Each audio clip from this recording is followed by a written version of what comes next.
조사 마친 최준희 양.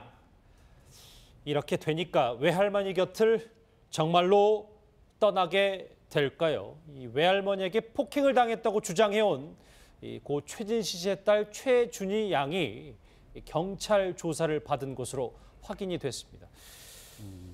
김복준 교수님, 경찰은 어느 정도 수준의 진술을 확보했다고 보세요? 일단은 뭐 지금 경찰에서 공식적으로 조사 유무를 말하고 있지는 않지만 이제 언론 매체에서 아마 어제 경찰이 한 이틀간에 걸쳐서 조사를 한 걸로 지금 발표를 했는데요. 최준희 양을 불러서 조사한 게 아니고 이런 경우에는 이제 경찰이 방문 조사를 하는 형태를 취합니다. 그래서 어제 아마 그 이영자 씨의 도움을 받고 그 병원에 입원한 걸로 우리가 방송을 했지 않습니까? 예. 그 병원에 이제 경찰 수사관이 가가지고 아마 대체로 여성 청소년과 여경 수사관일 가능성이 많습니다. 가가지고 의료진도 이제 아마 이 심리 관련돼서 전문가겠죠. 의료진과 그 다음에 이제 아동 심리 상담 전문가를 대동하고 가가지고 그들 입회하에 이제 어떤 심리적인 안정감 속에서 경찰이 조사를 받았을 것으로 보이는데요. 다만 이제 경찰이 조사에 임하게 되면 정확하게 꼭 물어볼 수밖에 없는 게 하나 있어요. 학대 사실의 어떤 그 정도, 그다음에 횟수, 그리고 본인이 느낀 상태에서 할머니의 처벌을 원하는 유무를 반드시 물어볼 수밖에 없는 게 또 이제 경찰의 조사거든요. 그래서 아마 그런 부분까지 조사가 되지 않았을까 싶습니다. 뭐 홍 기자님 사실 관할서인 서초경찰서에 따르면 뭐 조사한 적이 없다라고 부인을 하고 있는 상태이긴 한데 어쨌든 보도에 따르면 조사는 이루어졌다는 거예요. 준희 양 그동안 SNS를 통해서 거침없이 폭로를 했는데 경찰에게도 좀 허심탄회하게 얘기를 했다고 보면 될까요? 지금 알려진 바로는 뭐 경찰 부인하고 상관없이요. 이제 주변에서 나오는 얘기가 일단 하고 싶은 얘기를 다 했는데 준희 양이 일단 원했던 것은 내 얘기를 다 들어줄 수 있는 사람, 그것도 이 문제의 해결의 권한을 가진 사람에게 다 얘기하고 싶었던 거고요. 네, 그런 부분이 SNS 폭로가 그게 목적인 게 아니라 그걸 통해서 어떤 이런 경찰 조사, 본인이 사실 먼저 언급을 했었거든요. 부르면 난 언제든 가겠다. 근데 이제 현재 입원해 있는 병원의 의료진이 출두 조사는 안 된다라는 의견을 표했고, 그래서 경찰이 이제 조사라기보단 면담이라는 용어로 가서 이제 방문 면담을 했습니다. 그랬는데 다행히도 본인 얘기도 물론 뭐 폭언이라든가 폭행에 대한 얘기도 했지만 이것이 SNS에 썼듯이 할머니를 공격하거나 처벌을 원하는 그런 쪽이 아니라 말하자면 파국을 원하는 게 아니라 이 상황에 대한 탈출구를 원하는 쪽으로 탈출구요? 네네, 얘기한 걸로 그렇게 전해지고 있어서 조금은 안심입니다. 본인 스스로도 해결이 좀 됐으면 좋겠다는 생각이 있는데 저희가 많이 걱정하는 게 이제 준희 양의 심리 상태일 텐데 정신과 전문의가 이렇게 얘기를 했어요. 박준 변호사님. 네.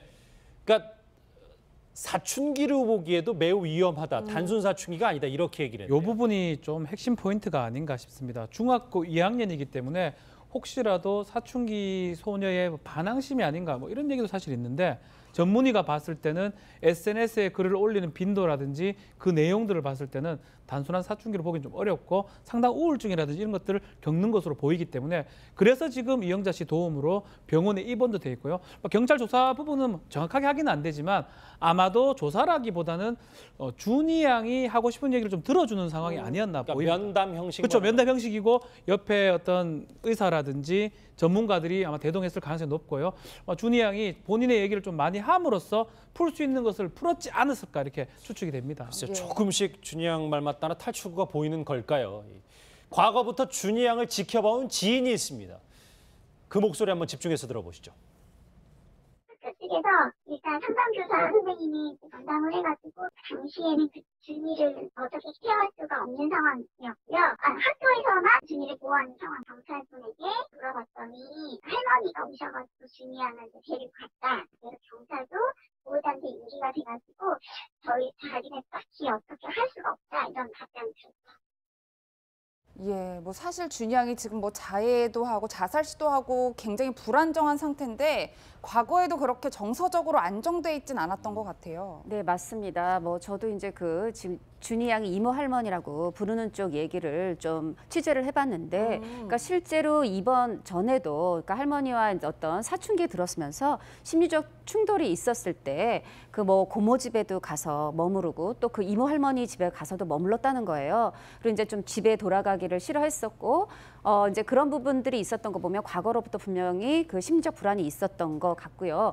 그리고 저도 이제 좀 정신과 전문의한테 이제 여쭤봤는데 지금 굉장히 심각한 우울증 상태고 이 자살 시도를 했다라는 부분 그리고 심지어 또 이제 본인이 SNS에 그 방법을 구체적으로 썼습니다. 그래서 굉장히 좀 치료가 시급해 보인다고 했는데 한편으로 이영자 씨의 도움으로 어제 입원을 해서 천만다행이라는 생각입니다. 예. 사실 최준희 양은 처음부터 외할머니의 갈등이 있었던 것은 아니었던 것 같습니다. 과거 준희 양의 목소리 한번 들어보실까요? 엄마를 대신해서 이 영상을 받게 돼서 너무 기쁘고요.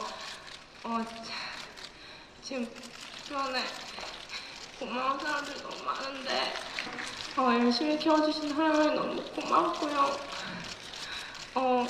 엄마가 하늘나라 가셨는데 연락이 끊기지 않고 항상 찾아와 주신 영자 이모, 진경이 이모 너무 고맙고요.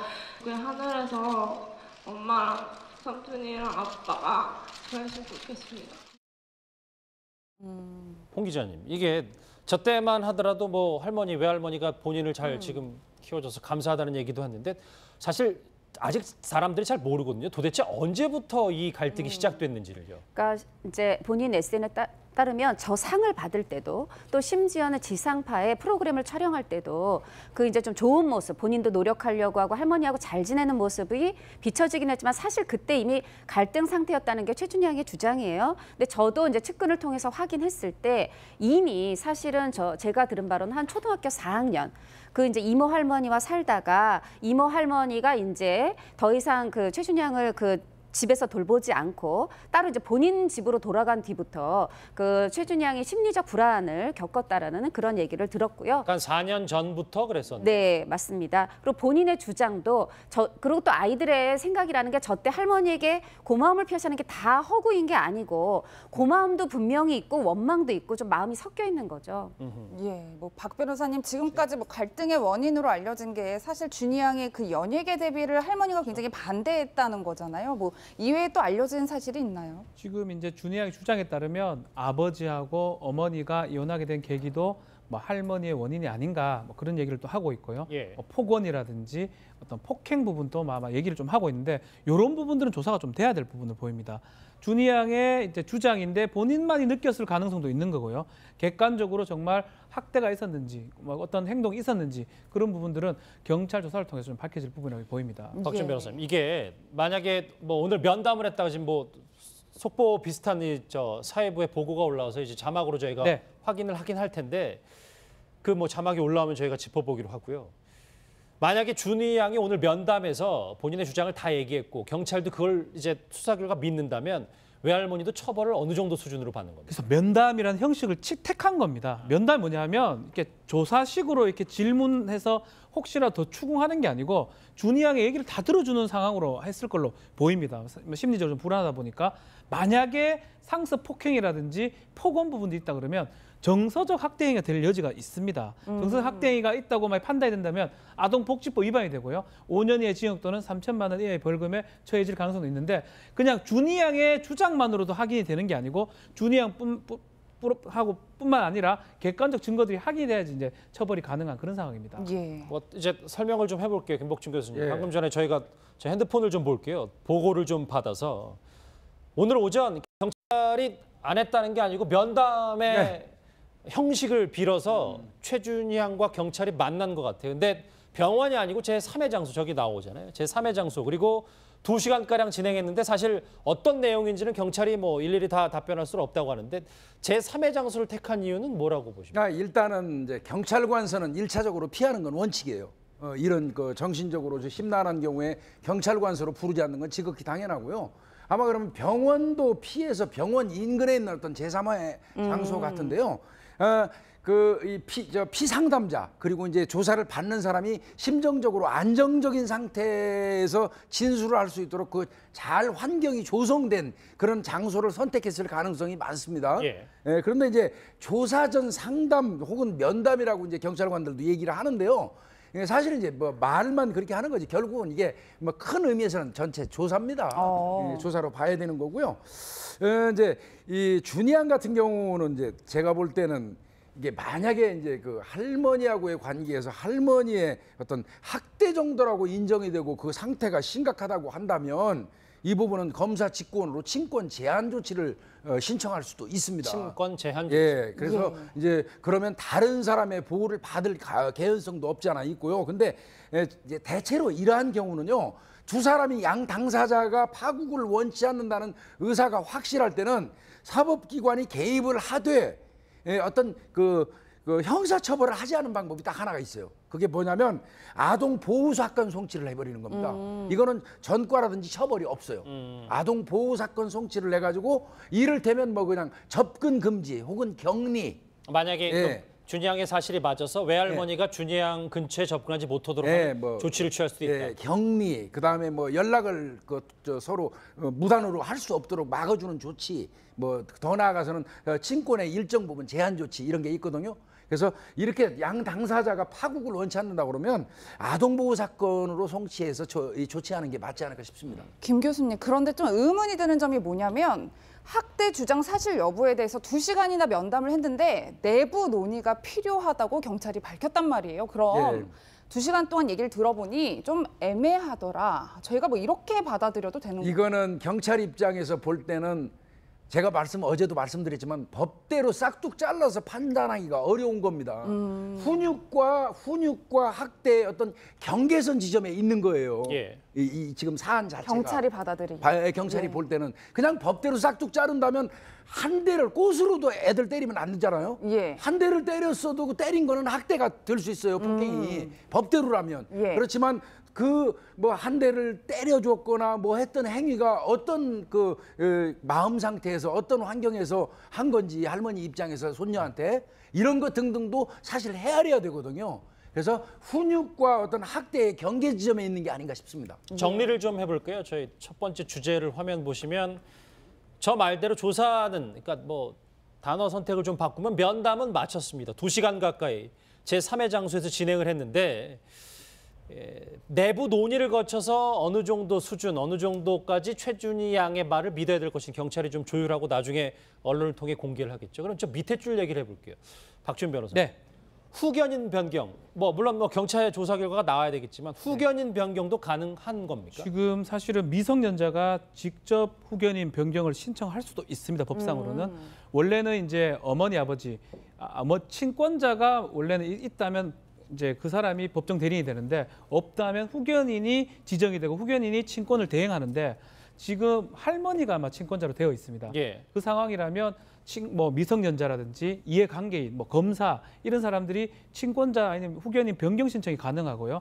아마 지금은 학대 행위의 결과 여부 떠나서 변경이 될 가능성이 큰 상황이 아닌가 생각이 듭니다. 그래서 본인도 원하고 있고 최근에 와서 가정법원에는 미성년자고 중2 정도면 의사 판단할 수 있다고 보기 때문에 그 의사를 존중하고 복리를 가장 존중하다 보면 준희 양이 원하는 사람을 후견인으로 지정해 줄 가능성이 높지 않을까 이렇게 판단이 됩니다. 예. 저는 약간 또 준희 양의 마음이 변할 수도 있다고 보는 게 최근에 이 이제 새로운 에스크라는 그 이제 타인이 익명으로 뭘 물어보면 본인이 대답을 하는 그런 이제 SNS를 개설을 했어요. 거기서 지금 이제 이 누리꾼들이 2,400개 정도의 질문을 했는데 그거에 모두 답을 했거든요. 근데 거기에 보면 굉장히 할머니에 대해서 그러니까 유보적으로 얘기를 합니다. 그러니까 예를 들면 할머니가 지금 너 재산을 다 뺐으면 어떡하냐, 그럴 일 없다라든가 할머니의 폭행 부분을 물어보면 묻지 마십시오라든가 굉장히 그 부분에 있어서 보면은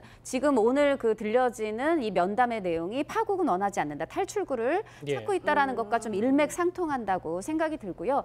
또 이게 위기에 처해 보면 지금 굉장히 큰 원망이었지만 또 어떤 면에서 보면 결국은 외할머니밖에 자신한테 없다라는 또 마음이 들 수도 있고요. 또 물론 이제 극단으로는 굉장히 이제 그동안 본인이 심적으로 의존했던 분들, 이모 할머니든 연예인 이모들이든 또 물론 후견인을 신청할 수도 있겠지만 지금 좀 단정하기는 어려운 상황이 아닌가 싶습니다. 예, 그렇다면 박 변호사님 네. 애초에 사실 제3자로 거론됐던 분들이 이영자 씨나 홍진경 씨도 거론이 됐었는데 네. 준희 양이 마음을 바꾸면 그냥 그대로 외할머니와 지낼 수도 있다 이렇게 보면 되나요? 그렇죠. 지금 상대로는 후견인은 외할머니가 되는 거거든요.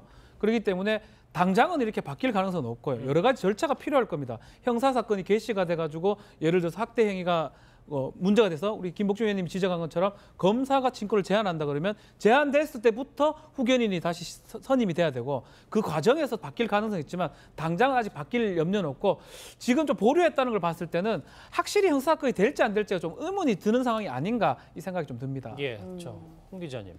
오빠 환희군은 지금 사실 외할머니와 마찬가지로 입을 다물고 있거든요. 지금 거치 상황은 어떻습니까? 일단 지금 방학을 맞아서 이 잠원동 그 외할머니 이제 본인 본가에 와서 돌아와 있었죠. 지금도 이제 할머니랑 있을 거라고 그 사료가 되고요. 지금 경찰이 당초에 최준희 양의 면담을 한 후에 그 결과에 따라서 그 할머니를 뭐 소환 조사하거나 또 아니면은 이 환희군까지도 왜냐하면 그 당일에 경찰 신고할 때 환희군이 현장에 있지 않았습니까? 또 가장 가까운 가족이고요. 그래서 환희군도 또 참고인으로 조사를 할 수도 있다 이렇게 얘기를 했었어요. 근데 지금 내부 논의가 필요하다고 하는 걸 보면 정말 할머니 소환 조사를 할 것인가, 어린 환희군까지 조사를 할 것인가 이 부분에 대한 이제 고민을 하는 것으로 보이는데요. 그 환희군이 그동안 이제 성격들을 보면 또 준희 양이 굉장히 좀 외향적으로 할머니와 부딪혀 왔다면 이 환희군은 굉장히 좀 내성적으로 말수가 줄어들었다라고 이 정옥숙 여사도 얘기를 했었어요. 그래서 저 개인적으로는 또 할머니 자체도 지금 두 자녀를 본인이 잃고 사실 정신적 치료가 필요한 상황인데 그래도 성인이니까 또 이 준희 양의 미래를 위해서 경찰 그게 피의자 조사든 참고인 조사든 받는 것까지는 모르겠지만 더 나은 어떤 해결책을 위해서요. 저는 이 17살 좀 환희군에 대해서만큼은 경찰 조사가 좀 이루어지지 않았으면 하는 개인적 바람을 가지고 있었습니다. 이게요. 경찰에서 꼭 입건만 하는 건 아닙니다. 아동 관련된 부분은요. 경찰이 꼭 법대로 입건만 하는 건 아니고요. 다른 방법도 없지 않아 있기는 해요. 어떤 경우가 이런 경우가 있었냐면요. 할머니하고 준희 양이 둘이 문제가 있다. 심리적으로 아마 할머니도 심리적으로 분명히 문제 있을 거예요. 이 사안은. 그렇다고 판단이 되면 정기적인 면담일을 지정해 줍니다. 국가기관에서 아동복지기관이라든지 이런 데서 정기적인 그 두 사람 다요.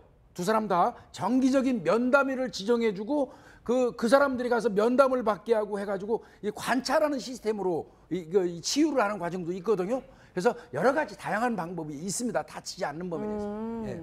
예, 박 변호사님, 네. 물론 지금 경찰 조사가 이루어지고 있지만 제 생각에도 준희 양, 환희군 또 그리고 외할머니까지 다 어떤 일종의 치료도 그렇죠. 좀 동반돼야 되지 않을까 이런 생각이 드네요. 이 사건은 단순한 어떤 할머니에 대한 손녀에 대한 학대 사건이 아닙니다. 그 와중에 아들, 그러니까 준희 양 입장에서는 엄마, 아빠, 삼촌까지 그 생을 달리했던 부분이 다르지 않습니까? 다르기 때문에 이 국민들이 관심은 가지지만 아주 다른 시각으로 바라봐야 됩니다. 또 할머니 입장에서는 자식들하고 사이를 잃어버린 결과거든요. 그렇죠. 그렇기 때문에 이 사건 자체는 단순한 어떤 학대라든지 볼 게 아니고 이 모든 가족들이 치유의 대상이 돼야 되지 않을까 이렇게 보이고 그렇기 때문에 경찰도 2시간이나 짧은 면담 조사를 했고 아마 보류를 한 게 그런 영향도 있는 게 아닌가 이렇게 보이고 조금 우리가 관심을 가지고 보되 너무 집중적으로 어떻게 해야 된다 이렇게 하는 건 좀 문제가 있다고 생각이 듭니다. 예. 심리치료가 필요하다고. 네. 오늘 오전 2시간 정도 경찰과 면담을 갖고 여러 가지 얘기를 한 최준희 양 관련 속보를 짚어봤습니다.